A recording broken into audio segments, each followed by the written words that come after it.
হক কথায় ঈর্ষান্বিত হয়ে মিথ্যা অভিযোগ তুলে মব ভায়োলেন্সের মাধ্যমে তাকে নির্মমভাবে হত্যা করা হয়েছে।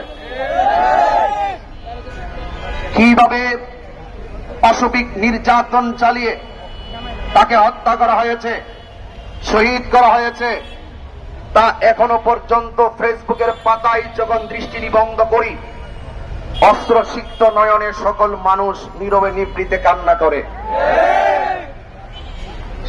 সাধারণ জনতার হৃদয়ে যদি এই অস্ত্র যুগলের পানি দেখে এত বিগলিত হয়, না জানি তার বিধবা স্ত্রী কেমন কান্না বিচলিত কণ্ঠে রাত দিন পার করে, না জানি তার সন্তান কিভাবে দিন রাত পার করে। একজন মা তার সন্তান হারিয়েছে, একজন স্ত্রী তার স্বামীকে হারিয়েছে, সুন্নি জনতা একটি নিবেদিত প্রাণকে হারিয়েছে।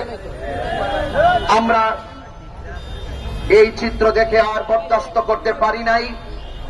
আমরা বিগত একটি বছর হয়ে গেল প্রশাসনের কাছে আমরা অপরাধীদের শাস্তি দাবি করেছি। প্রশাসন মামলাটা নিতে অনেক দেরি করেছে। দৃশ্যমান আসামিরা প্রকাশ্য মব ভায়োলেন্সের মাধ্যমে আমার ভাই রইসুদ্দিনকে হত্যার পরেও কেন মামলা নেওয়া হয়নি, কেন মামলা নিতে দেরি করেছিল?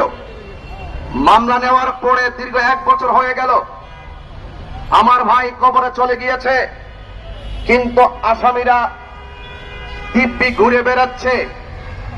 এটা আমাদের হৃদয়কে আরো